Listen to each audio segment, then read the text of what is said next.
Saint Peter's ചത്തുരത്തിൽ നിന്നും ഏതാനും ചുവടുകൾ അകലെയുള്ള ഒമേഗ ഫിറ്റ്നസ് ക്ലബ്ബ് ഇപ്പോൾ റോമിലെ ഏറ്റവും പ്രശസ്തമായ ഒരു ജിംനേഷ്യമായി മാറിയിട്ടുണ്ട്.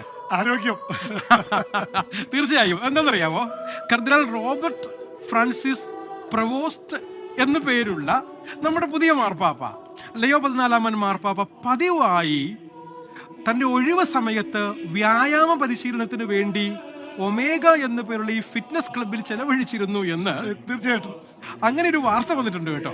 വാർത്ത വന്നു മാത്രമല്ല, അതിൽ കൂട്ടിച്ചേർത്തുകൊണ്ട് പറയാം, ഈ മാർപ്പാപ്പ മട്ടുപ്പാവിൽ വരുമ്പോ ഈ ജിമ്മിന്റെ ഉടമ ഈ ഒരുപാട് 10,000-കണക്കിന് ആൾക്കാരുടെ ഇടയിൽ മാർപ്പാപ്പയെ കാണാൻ വേണ്ടി ചെന്നിരുന്നു. പെട്ടെന്നാണ് കാണുന്നത് മാർപ്പാപ്പയായിട്ട് വരുന്നത് തന്റെ ജിമ്മിൽ വരുന്ന കർദിനാൾ അധികം അന്തം വിട്ടുപോയി എന്നാണ് ഇത് സംബന്ധിച്ച് ഇറ്റാലിയൻ മാധ്യമങ്ങളിലൊക്കെ വാർത്ത വന്നിരിക്കുന്നത്. ഫ്രാൻസിസ് മാർപ്പാപ്പ ഫുട്ബോൾ ഭ്രാന്തനായിരുന്നു. അർജന്റീനയിലെ ഫുട്ബോളിന്റെ വലിയ ആരാധകൻ. അദ്ദേഹം അവിടുത്തെ ലൊറൻസോ എന്ന അർജന്റീനിയൻ ക്ലബിൽ അംഗമായിരുന്നു ഫ്രാൻസിസ് മാർപ്പാപ്പ. പക്ഷെ ഇപ്പോഴത്തെ മാർപ്പാപ്പ അദ്ദേഹം ടെന്നീസിനെ ഭയങ്കരമായിട്ട് ഇഷ്ടപ്പെടുന്ന മാർപ്പാപ്പയാണ്. ടെന്നീസിന്റെ പിറകെയാണ് മാർപ്പാപ്പ.